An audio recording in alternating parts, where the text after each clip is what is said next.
Toldai Attila vagyok, 32 éve vagyok katolikus lelkipásztor, pap, Szegeden élek, itt van megbízatásom, a teológián is tanítok biblikus teológiát és pastorál teológiát, valamint egy saját egyházközséget is vezetek, sőt, igen, esperes is vagyok itt Szegeden jelenleg.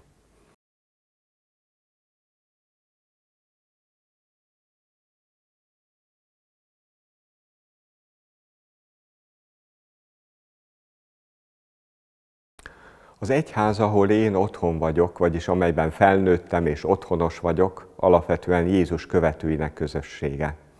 Ez a közösség térben és időben kiterjedt. Egyrészt otthonom a világegyház, vagyis bárhová mentem is külföldre, hívek ünneplő közösségében otthon éreztem magamat. Másrészt időben is kiterjedt, hiszen 2000 év óta lényegileg ugyanazon jézusi tanításban részesült emberek, Krisztus követőinek sorában állok. A legkülönbözőbb élethelyzetekben is szenté vált emberek nyomában járok, példájukat látva haladok, persze a saját életutamon. Egyházam történetét én tehát nem a botrányok krónikájaként értelmezem, hanem a kegyelem csodájaként. Magamfajta bugdácsoló emberek és közösségek meg tudtak újulni. Ez Isten erejének bizonyítéka. A politika szó eredetét tekintve, ugye a poliszban, emberi közösségben élők közszolgálata. Minden elismerésem azon politikusok személyei iránt, akik önzetlenül a közjót szolgálták, és ma is így tesznek. Persze az élet nem fekete-fehér, és különböző szempontok és érdekek ütköznek. De meggyőződésem szerint a cél nem szentesíti az eszközt. Vagyis a jónak vélt cél érdekében sem szabad erkölcstelen eszközökhöz, módszerekhez nyúlni. Aki kardot ragad, kard által vészel, figyelmezteti Jézus Pétert, amikor az kardjával akarja megvédeni őt, mesterét.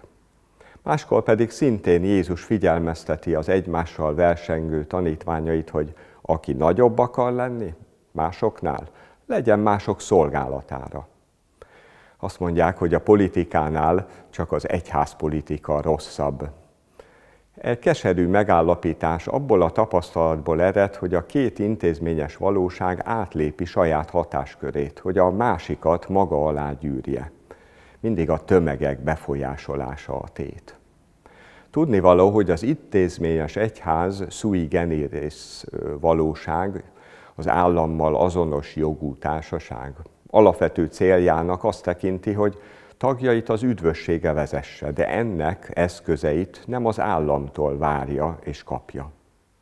Helyesnek látom, hogy manapság a keresztény gyökerű országokban az egyház és állam jogilag szét van választva. Megjegyzem, tudjuk, hogy nem így van ez a muszlim többségű iszlám törvénykezés alatt álló országokban. A jogi szétválasztás abban mutatkozik meg, hogy az evilági állam nem illetékes teológiai, kánonjogi kérdések eldöntésében, ugyanakkor másrészt az egyház nem gyakorol közhatalmi funkciót. De mivel egyazon személy valamely vallási közösség tagjaként egyúttal állampolgár is, az egyház és társadalom nem választható el, sőt a közjó érdekében törekedniük kell az együttműködésre. Az egyházi vagy bármilyen más típusú közösségen belüli visszaélés a közjó ellen van. Ezek olyan bűncselekmények, amelyek jogi következményeket kell vonniuk maguk után, a jogi vizsgálatokat követően. A piszkos pelenkát mindig ki kell cserélni, és ki kell dobni, de a gyereket sosem. Mi a helyzet a politikai választásokkal? Ha egy pártpolitikus nem tartozik a keresztény közösséghez, ám a választás előtti hetekben tűnik fel a templomban, hát lelke rajta. Bárki bejöhet a mindenki számára nyitott ajtón, így ő is. Ha azonban szólni akarna a hívek közösségéhez, azt plébánosként én bizony meg nem engedem. Én magam a templomban istentiszteletek alkalmából egyik párt nevét sem ejtem ki az ajkomon, mondhatom soha. kérész életű pártcsoportosulásokra nem teszem fel az életem, csak is Krisztus Urunk követésére. Az egyháznak szilárd alapokon álló, bevált társadalmi tanítása van. A szolidaritás, a szubszidiaritás elvét kell megismertetnie és gyakorolni. Meggyőződésem szerint nem az egyháznak kell egyik-másik párt mögé csatlakozni, hanem felmutatni az örök értékeket, és figyelni, hogy melyik csoportosulás kész azt a zászlajára tűzni, és tegyük hozzá, melyik párt képes is azt megvalósítani. Ebből a szempontból figyelnünk kell a vezető politikusok addigi tevékenységét, hogy ne csak az ígéretek és szólamok, hanem a korábbi eredményeikre is hagyatkozhassunk a választások idején. És mi a helyzet az egyház pénzügyi támogatásával? A családhoz vagy államhoz hasonlóan az egyháznak is vannak intézményes keretei, amelyeket nem lehet elhanyagolni, hiszen kötelességünk ezeket megőrizni, továbbadni a jövő nemzedéknek. Felelősek vagyunk közös javainkért, értékeinkért, amelyet át akarunk adni utódoknak. Ezért nem csodálkozom, és nem is kifogásolom, hogy a hazánkban a közfeladatokat ellátó egyház állami támogatásban részesül. A közfeladatok normatív támogatása mellett vannak az egyháznak szánt olyan pályázati pénzek is, amelyek az épített örökség, vagyis az épületek renoválására kap. Ezt sokan azért kifogásolják, mert azt gondolják, hogy a kormánypártok ezzel szerzik meg maguk számára a vallásos emberek szavazatait. Ugyanakkor azt is látjuk, hogy várak és kastélyok is megújultak az elmúlt évtized során. Tehát nem csak az intézményeket fenntartó egyház kivételezett, hanem a magyar kulturális örökség, történelmi emlékek megőrzése is sokat fordít ezekre is a jelenlegi kormány. Megjegyzem, a családi közösségeinkben is folyamatosan karban kell tartanunk a lakhelyünket. Különben gyerekeink romokat fognak örökölni. Idősebbek még emlékezünk arra, hogy voltak idők, amikor a politikai erők szándékosan pusztítottak mindent, ami az egyház életterét biztosította. És nem, de az egész társadalom megsínlette az egyházi üldözést. Én magam plébánosként a világi terminológia szerint középvezetőnek minősülök az egyházban, hiszen vannak előjáróim, akiknek szavára figyelek, ugyanakkor sokak vannak rám bízva. Elsődlegesen gondom az ő lelki jólétük a földön, és az örök üdvösségük a mennyben. Mégis aggódom értük, mint teljes értékű emberi lényekért is szükségük van olyan intézményekre, épületekre, ahol kibontakozhat hitéletük és mások iránti áldozatos szolgálatuk. Ezek a helyek az egész társadalmat gyógyítják. Pál apostol írja, tudok bővelkedni és tudok szűkölködni. Ez óriási belső szabadságot jelent minden ember számára. Minden esetre Jézus szavával foglalnám össze válaszomat, ahol a kincsed van, ott van a szíved is. Ez arra figyelmeztet, hogy igyekeznünk kell szabadnak lenni az anyagiaktól, lelkileg függetlenedni a külsődleges befolyásolási törekvésektől, amely eltávolít célunktól, az Istennel való boldog közösségtől, amit az ember üdvösségének nevezünk.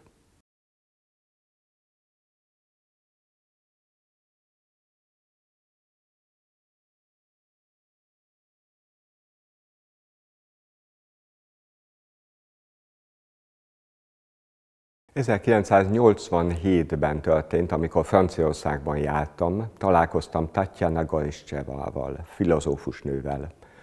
Ő a Szovjetunió Leningrádi Egyetemén volt filozófia tanára 70-es években, amikor az ortodox keresztény hit megérintette és áthatotta életét. Ő maga mondta el, hogy attól kezdve ez a hitbeli meggyőződés a filozófiai előadásain is tapasztalhatóvá vált. Az egyetemi pártvezetés számon kérte, és nem csak megfenyegették az egyetemi katedrától való megfosztással, hanem nyíltan két út elé állították. Vagy deportálják Szibériába, vagy azonnal elhagyja az országot, és soha vissza nem jöhet hazájába. Ezen alternatíva alapján döntött úgy, hogy Franciaországba települ, ahol jobb kilátások várnak rá.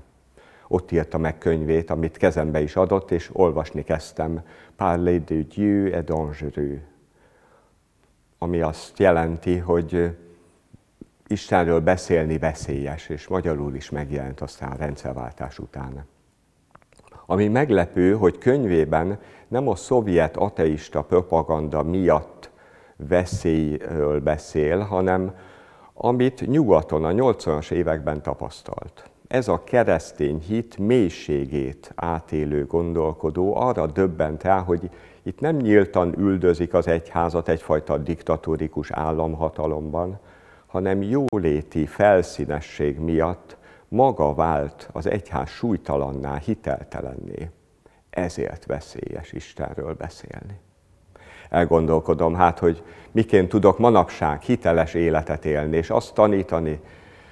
Tehát elsődlegesen magamért vagyok felelős, de tekintve, hogy lelkipásztor és tanár vagyok, azzal szorosan összefügg a küldetésem embertársaim felé. Különösen is a konkrétan rám bízottak felé, akikkel személyes kapcsolatom lehet és van. Mit tehetünk ebben a konkrét történelmi helyzetben? Kihívásnak élem meg, hogy itt és most élhetek.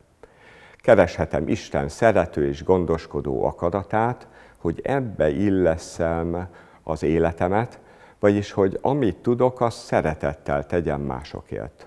Hiszem, hogy a vallásos és nem vallásos emberek, hívők és agnosztikusok együtt tudnak dolgozni a társadalmi közjó érdekében.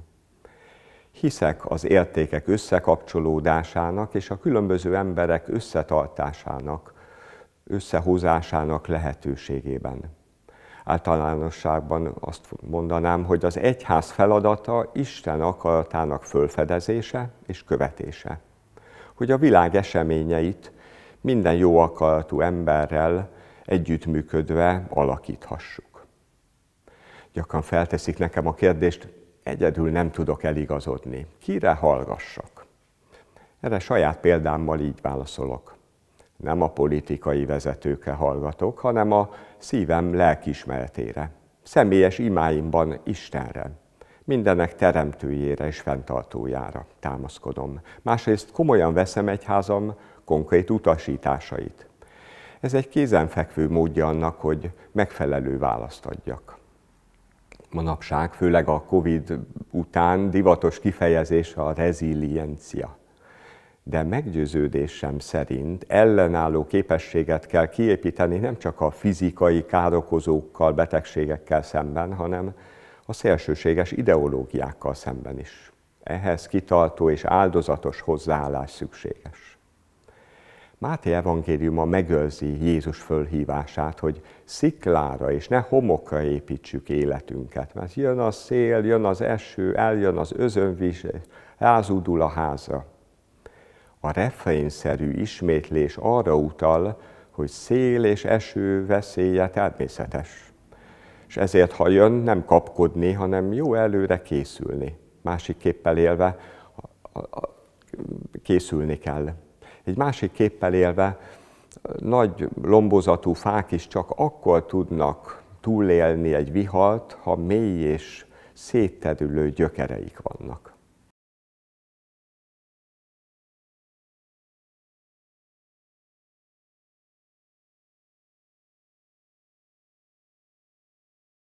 A hit a szív Isten kapcsolata. Mélyebb annál sem, mint hogy vissza tudjanak élni vele. Más fogalom a vallásosság, azzal vissza lehet élni.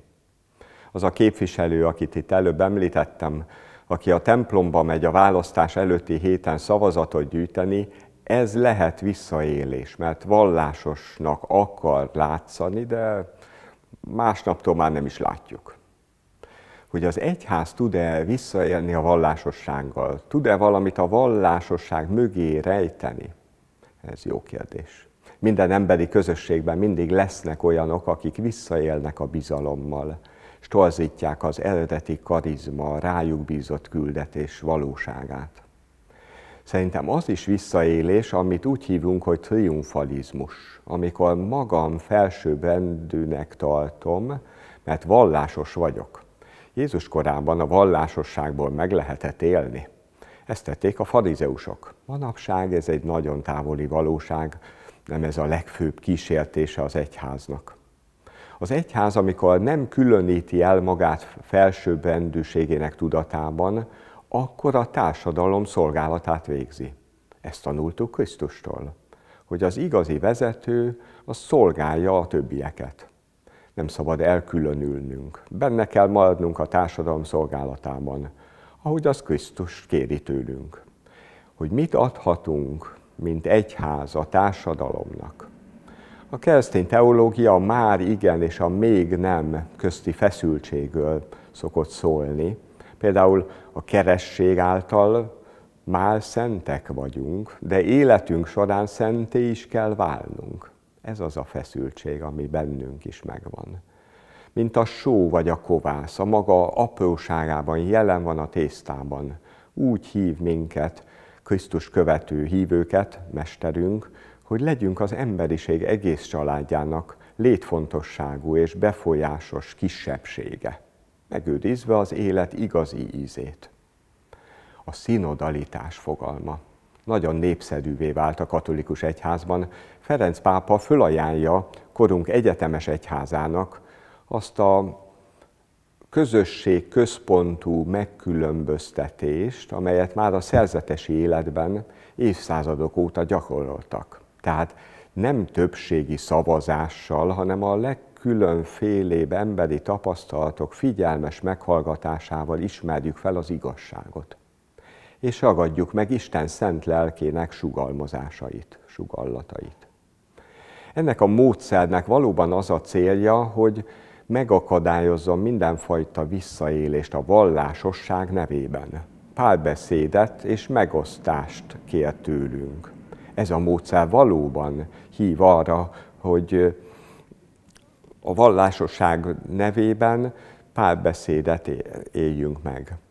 Nem arra kell törekednem, hogy másokat meggyőzzek az igazságomról, hanem bátran és nyíltan fel kell fednem a kérdésemet, hogy gazdagítsam a mások tapasztalatait, a magam tapasztalataival. Jézus megígérte és kiöntötte lelkét az egyházra. Megadta nekünk, hogy megtanítsam mindarra, ami igazán fontos az életben, és ő nem fog csalódást okozni. Megmutathatjuk állandó osztozásunkat is embertársainknak, amely által hűségesek vagyunk Krisztushoz. Én olyan egyházban érzem otthon magam, ahol figyelmesen meghallgatnak, ahol én is meghallgathatok másokat, ahol megengedik, hogy őszintén beszéljek, és ahol szeretetben Isten jelenlétében vagyunk. Tehát a szinodalitás nem bontja meg az egyház hierarchikus struktúráját, hanem új utakat nyit meg az együttműködésben. Olyan beszélgetési kultúrára vágyom, ahol őszintén felfedhetem meglátásaimat feletteseimnek, hogy támogassam őket a jó döntések meghozatalában. Nem akarok követelőző lenni. Nem is várom el, hogy úgy döntsenek, ahogy én tenném.